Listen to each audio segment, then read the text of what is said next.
Hello नमस्कार जय हिंद वंदे मातरम। दोस्तों स्वागत है आप सभी का आपके अपने यूट्यूब प्लेटफॉर्म राजस्थान क्लासेस पर।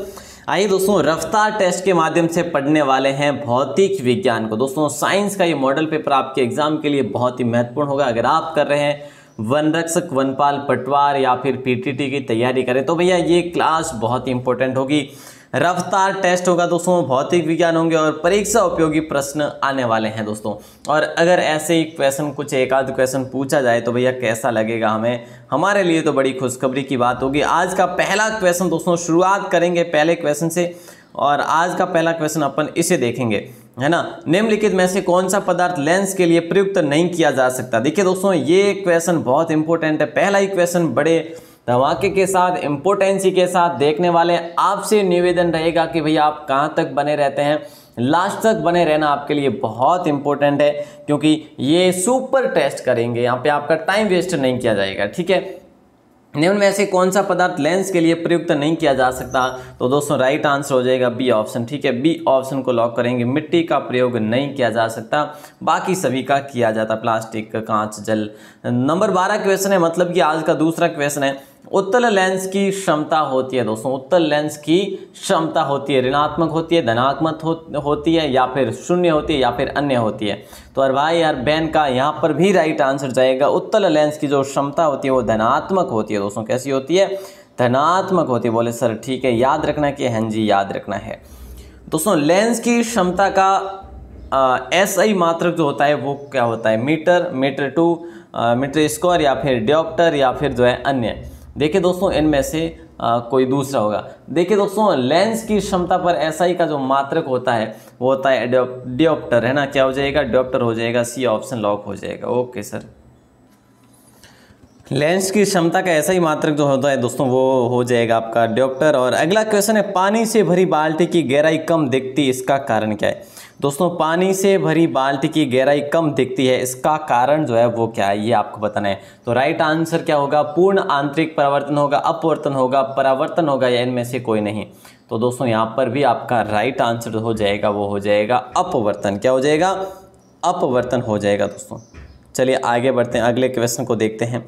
अगला क्वेश्चन आता है, पानी में डाली हुई छड़ी टेढ़ी दिखती है, इसका कारण क्या है दोस्तों? देखिएगा, पानी से भरी बाल्टी की गहराई कम दिखती है, इसका कारण तो अपवर्तन है, ठीक है। वहीं बात करें पानी में डाली हुई छड़ी टेढ़ी दिखती है, उसका क्या कारण? तो बात तो वही होगी दोस्तों, बात तो वही होगी। राइट आंसर आप सभी का हो जाएगा बी ऑप्शन। अब तक अपने बी ऑप्शन आए हैं। चलिए आगे क्या आता है देखते हैं। दर्पण की चौड़ाई को दर्पण का कहा जाता है। दर्पण की चौड़ाई के दर्पण को कहा जाता है, दर्पण की चौड़ाई के दर्पण को कहा जाता है दोस्तों। राइट आंसर क्या हो जाएगी? क्वेश्चन थोड़ा सा मिस्टेक है, तो राइट आंसर जो आप सभी का फोकस होगा, ध्रुव होगा, द्वारक होगा, या इनमें से कोई नहीं। तो दर्पण की चौड़ाई को दोस्तों ये देखिए द्वारक कहा जाता है, ठीक है। क्या द्वारक के रूप में हम जानते हैं उसे। सी ऑप्शन लॉक हो जाएगा। अगला क्वेश्चन आता है, सोलर कुकर में प्रयोग किया जाता है दोस्तों। देखिए जरा ध्यान देना, सोलर कुकर में प्रयोग किए जाते हैं अवतल दर्पण, उत्तल दर्पण, समतल दर्पण, या फिर इनमें से कोई नहीं। सोलर कुकर में प्रयोग किए जाते हैं तो प्यारे मित्रों अवतल दर्पण जो है ये सोलर कुकर में प्रयोग किए जाते हैं। ए ऑप्शन जो भी भाई बहने बता रहे हैं उन सभी का राइट आंसर हो जाएगा। अगला क्वेश्चन आता है, रोगियों के नाक, कान, गले आदि की जांच के लिए डॉक्टर किसका प्रयोग करते हैं, बता दीजिएगा दोस्तों। देखिएगा, रोगियों के नाक, कान, गले या आदि की जांच के लिए डॉक्टर किसका प्रयोग करते हैं? समतल दर्पण का, उत्तल दर्पण का, अवतल दर्पण का, या इनमें से कोई नहीं। आपने कहा sir right answer C option होगा। चलिए साहब सी ऑप्शन को लॉक कर देते हैं। अवतल दर्पण हो जाएगा प्यारे मित्रों। क्या अवतल दर्पण हो जाएगा। हीरे का देखिए अपवर्तनांक जो है क्या हो जाएगा? हीरे का अपवर्तनांक जो है वो क्या हो जाएगा दोस्तों? 1.77 है, या फिर 1.47 है, या फिर 1.44, या फिर 2.42 है। तो प्यारे मित्रों राइट आंसर जो आएगा वो डी ऑप्शन के साथ जाएगा, 2.42 हो जाएगा। ओके साहब। और दोस्तों यहाँ पे मैं ओनली टेस्ट दे रहा हूँ, रफ्तार से दे रहा हूँ। और ये जो है ना दोस्तों कोशिश तो की गई है कि भाई ऑथेंटिक बुक से ऐसे क्वेश्चन लिए जाए, लेकिन दोस्तों हो सकता है कोई एक आध गलती रह जाए तो मुझे बता देना, सुधार जरूर करेंगे इसमें, है ना।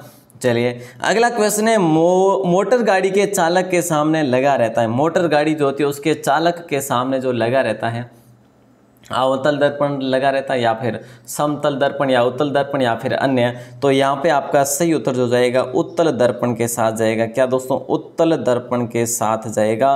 बिल्कुल इंपॉर्टेंट क्वेश्चन है, बहुत ही लाजवाब क्वेश्चन है। नंबर 21 आपकी स्क्रीन पे है। टॉर्च से किस प्रकार के प्रकाश पुंज की प्राप्ति होती है? टॉर्च से किस प्रकार के प्रकाश पुंज की जो है प्राप्ति होती है? समांतर प्रकाश पुंज, संसृत प्रकाश पुंज, देखिए दोस्तों, अपसृत जो है प्रकाश पुंज, या सभी कथन सत्य है। तो राइट आंसर जो हो जाएगा बी ऑप्शन हो जाएगा, लॉक हो जाएगा। प्यारे दोस्तों क्या हो जाएगा? बी ऑप्शन सभी का सही उत्तर हो जाएगा। अगला क्वेश्चन है, सामान्य नेत्र की रेटिना पर बनने वाला, सामान्य नेत्र की रेटिना पर बनने वाला प्रतिबिंब होता है। सामान्य नेत्र की रेटिना पर बनने वाला प्रतिबिंब जो होता है, आभासी और सीधा होगा, वास्तविक और सीधा होगा, वास्तविक और उल्टा होगा, या फिर वास्तविक, आभासी और उल्टा होगा। तो सही उत्तर यहाँ पे आप सभी का सी ऑप्शन होना चाहिए। जो भी भाई बहने बता रहे सामान्य नेत्र की रेटिना पर बनने वाला जो प्रतिबिंब है वो हमेशा वास्तविक और उल्टा होगा। नेत्र लेंस में समायोजन की क्रिया कौन सी है? दोस्तों देखिए जरा ध्यान देना, नेत्र लेंस में समायोजन की क्रिया जो होती है वो कौन सी होती है? आइरिस द्वारा, या फिर नेत्र लेंस द्वारा, या फिर सीलियरी पेशियों द्वारा, या फिर कॉर्निया द्वारा। तो प्यारे मित्रों यहाँ पर आपका राइट आंसर हो जाएगा सीलियरी पेशियों द्वारा। ठीक है, सीलियरी पेशियों द्वारा हो जाएगा राइट आंसर। ओके सर, आगे बढ़ेंगे। हाँ जी बताइएगा। अगला क्वेश्चन है, किसी नेत्र का निकट बिंदु जो है वो कौन सा है?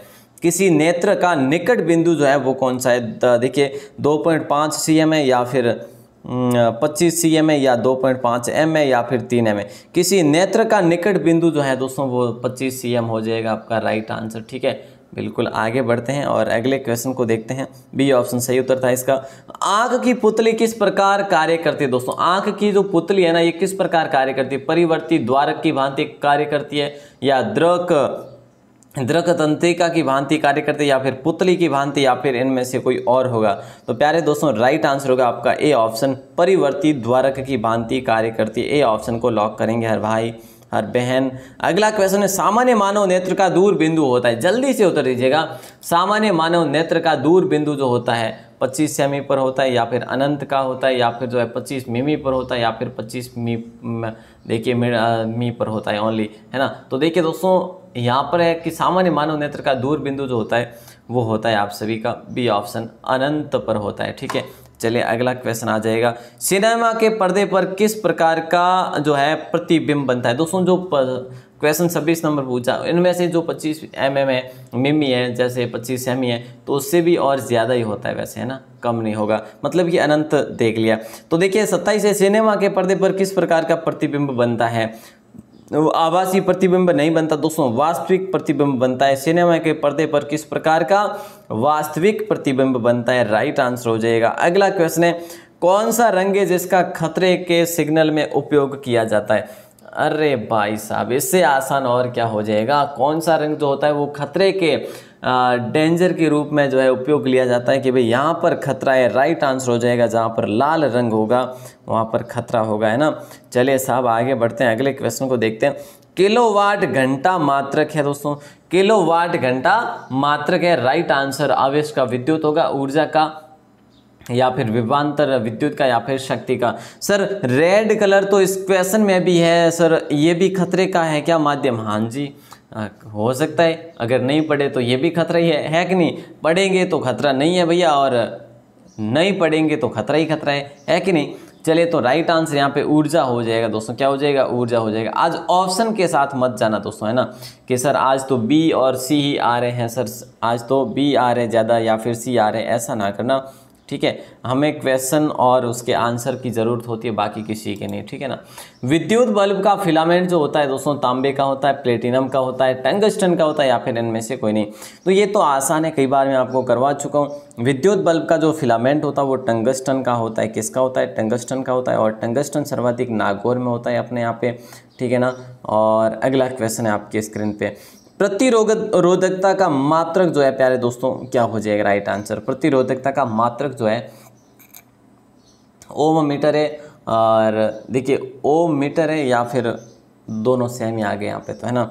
चलिए इसको हटा देते हैं अपन, ए ऑप्शन को लॉक करेंगे, ओम मीटर। ठीक है, ओम और मीटर, प्रतिरोधकता का मात्र ओम मीटर हो जाएगा। अगला क्वेश्चन आ जाएगा आपकी स्क्रीन पे, विद्युत धारा उत्पन्न करने की युक्ति को क्या कहते हैं। देखिए दोस्तों, विद्युत धारा उत्पन्न करने की युक्ति को जो है क्या कहते हैं, एमीटर कहते हैं, गैल्वेनोमीटर कहते हैं, जनित्र कहते हैं या फिर मीटर कहते हैं। तो प्यारे मित्रों, राइट आंसर आप सभी का हो जाएगा सी ऑप्शन, जनित्र। ठीक है, जनरेटर जैसे हम बोल सकते हैं। सी ऑप्शन को लॉक करेंगे हर भाई हर बहन। अगला क्वेश्चन, निकट दृष्टि दोष वाला व्यक्ति के सच में क्या होता है। निकट दृष्टि दोष जो होता है, निकट नज़दीक वाला, ठीक है, उसमें क्या होता है दोस्तों, उत्तल होता है, अवतल होता है, दवी फोक्स होता है या फिर जो है बेलनाकार होता है। तो हमेशा ध्यान रखना, निकट दृष्टि दोष के व्यक्ति के जो चश्मा लगा होता है वो अवतल लेंस का होगा दोस्तों। बी ऑप्शन सही उत्तर हो जाएगा और कई बार एग्जाम में पूछा गया प्रश्न है वो वाला। तो दीर्घ दृष्टि दोष वाला व्यक्ति के चश्मे में जो है कौन सा होता है दोस्तों, लेंस, अवतल लेंस होगा। दीर्घ दृष्टि वाले व्यक्ति के लिए कौन सा वर्ग करेगा ये बताना है, अवतल, उत्तल, दवी फोक्स या फिर बेलनाकार। अभी अपने बात की अवतल की तो निकट के लिए, अवतल की निकट के लिए की, तो यही बात करते हैं दीर्घ हो जाएगा दोस्तों। दीर्घ किसके लिए, उत्तल के लिए। ठीक है, ध्यान रखना। अगला क्वेश्चन, तेज प्रकाश में पुतली का आकार कैसे हो जाता है। तेज प्रकाश में पुतली का आकार जो है कैसा हो जाता है दोस्तों, बड़ा हो जाता है, कैसा है ना, कैसा हो जाता है। तो देखिए, बड़ा होता है या छोटा होता है या कोई परिवर्तन या इनमें से कोई नहीं। तो दोस्तों राइट आंसर होगा छोटा हो जाएगा। बी ऑप्शन सही उत्तर हो जाएगा। बोले सर बी ही है क्या इसमें भी, हाँ जी। तेज प्रकाश में पुतली का आकार कैसा हो जाता है दोस्तों, छोटा हो जाता है। अगला क्वेश्चन, तेज प्रकाश में पुतली का आकार, वही बात हो गई। दूरदृष्टि दोष वाली आंखें साफ साफ देख सकती है क्या। देखिए, निकट की वस्तुओं को, बड़ी वस्तुओं को, दूर की वस्तुओं को या इनमें से कोई नहीं। इतना आसान सा क्वेश्चन पूछा है, दूरदृष्टि दोष वाली आंखें साफ साफ देख सकती है। तो राइट आंसर हो जाएगा दूर की वस्तुओं को देख सकती है ना, किसकी, कौन सी, दूर की वस्तुओं को देख सकती है। राइट आंसर आप सभी का हो जाएगा सी ऑप्शन। बिल्कुल सर, ध्यान रखेंगे हम। ओके साहब, सी ऑप्शन सही उत्तर हो जाएगा। अगला क्वेश्चन है, मानव नेत्र में जो बिंदु प्रकाश के लिए बिल्कुल सुग्राही नहीं रहता उसे कहते हैं। मानव नेत्र में जो बिंदु प्रकाश के लिए बिल्कुल सुग्राही नहीं होता उसे क्या कहते हैं दोस्तों। राइट आंसर जो है क्या हो जाएगा, पीत बिंदु, अध बिंदु, अंध बिंदु या फिर निकट बिंदु या दूर बिंदु। तो दोस्तों अंध बिंदु हो जाएगा राइट आंसर। ठीक है, देखिए, मानव नेत्र में जो बिंदु प्रकाश के लिए बिल्कुल सुग्राही नहीं होता, जो भी देखने लायक नहीं होता, तो अंध बिंदु हो जाएगा, है ना। नंबर 39 क्वेश्चन आपकी स्क्रीन पे आ चुका है, जल्दी से जवाब दे दीजिएगा, क्या हो जाएगा राइट आंसर। मानव नेत्र में होता है दोस्तों, मानव नेत्र में होता है अवतल लेंस होता है या उत्तल दर्पण होता है या फिर उत्तल लेंस होता है या अवतल दर्पण होता है। तो दोस्तों मानव नेत्र में होता है तो उत्तल लेंस को लॉक करेंगे भैया, सी ऑप्शन लॉक हो जाएगा। वही तो बात है ना, तो उत्तल लेंस हो जाएगा। मानव नेत्र में होता है, मानव नेत्र में उत्तल लेंस हो जाएगा।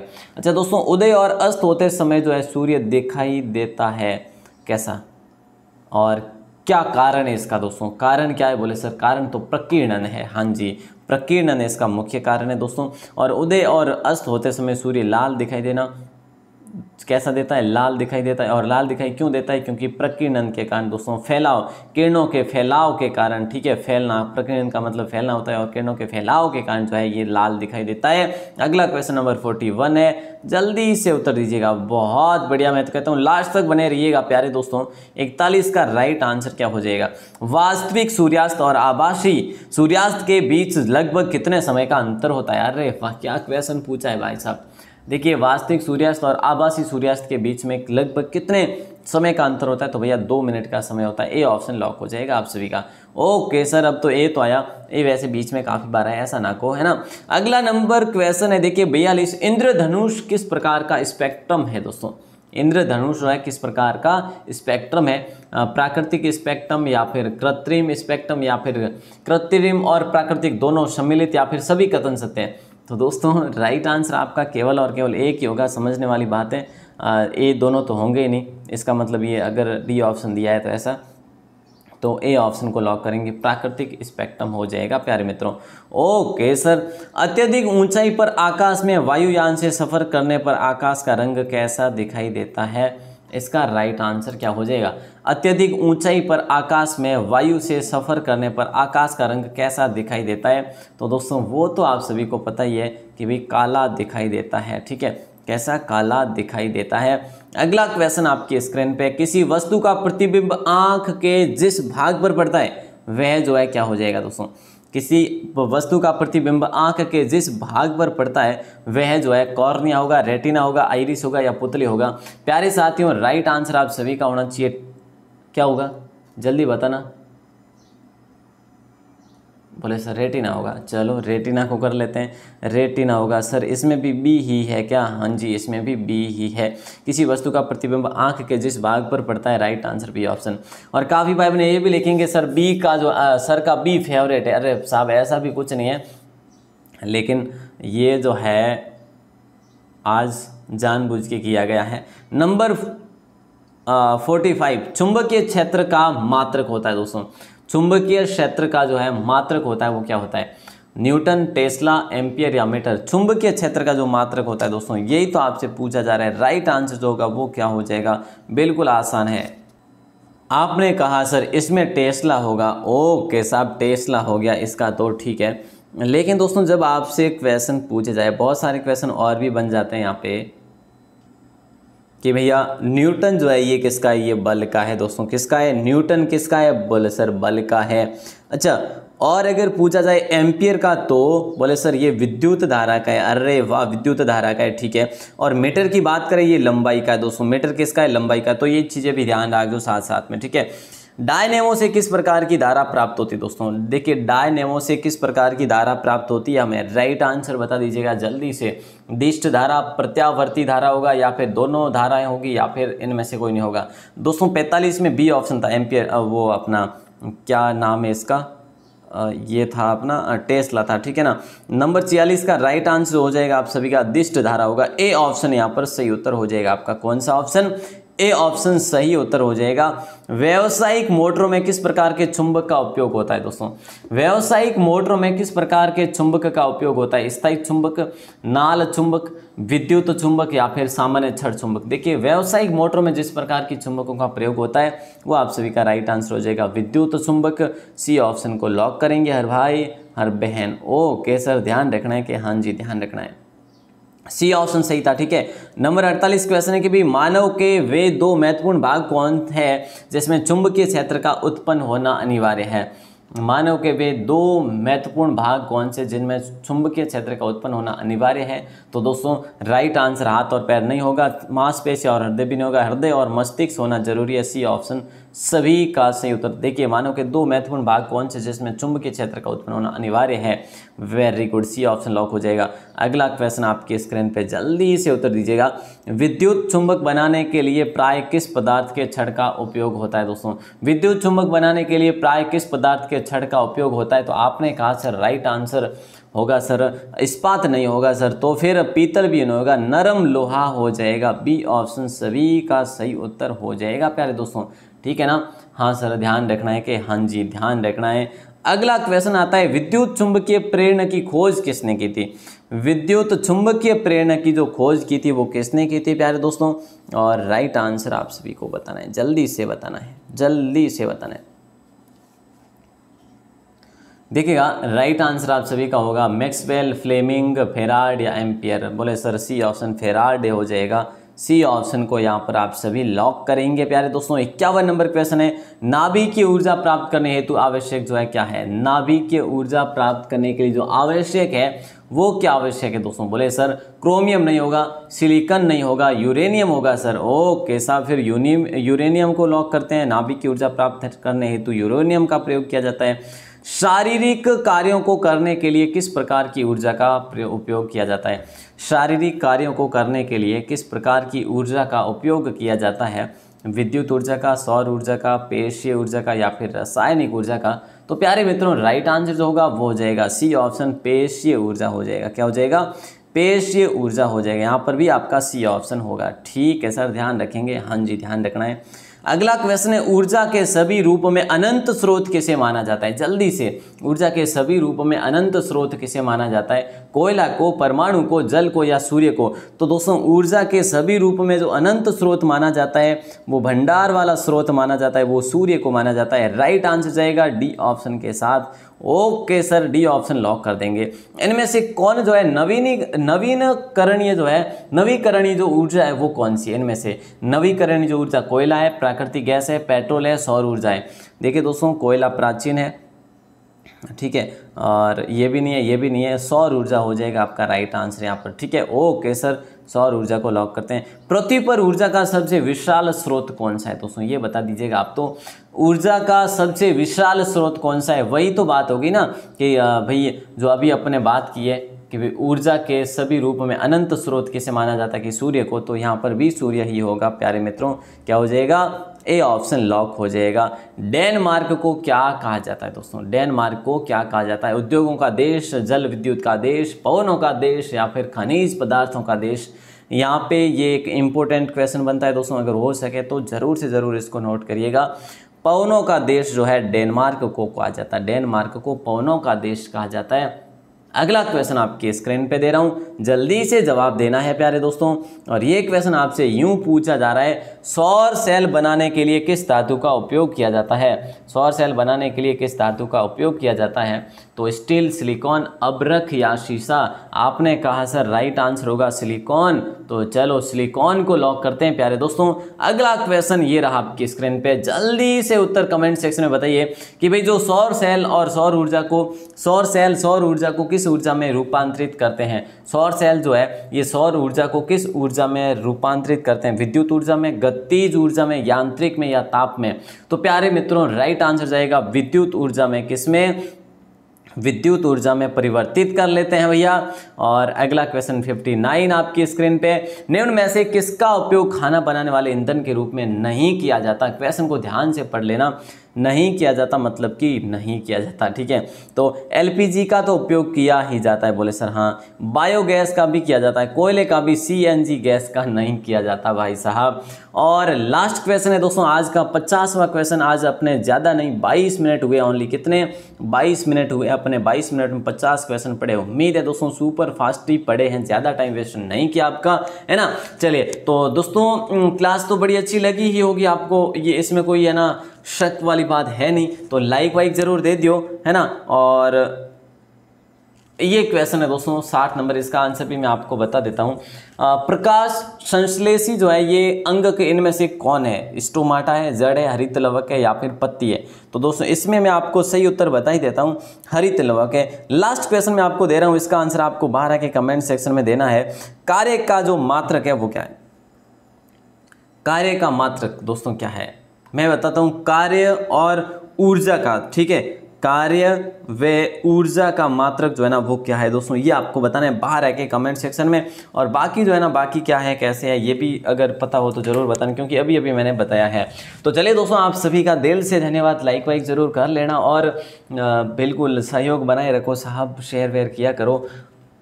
एग्ज़ाम डेटें अभी आने वाली, सितंबर के बाद लगभग सारे एग्ज़ाम हो सकते हैं, ठीक है। तो आप सभी का बहुत बहुत धन्यवाद, बहुत बहुत आभार। आज शाम को पढ़ने वाले चित्रकला दोस्तों, राजस्थान की चित्रकला, ठीक है। तो बड़ी शानदार क्लास होगी, वो भी ज़रूर से ज़रूर अटेंड करें उसको। बहुत बहुत धन्यवाद, बहुत बहुत आभार। जय हिंद, वंदे मातरम।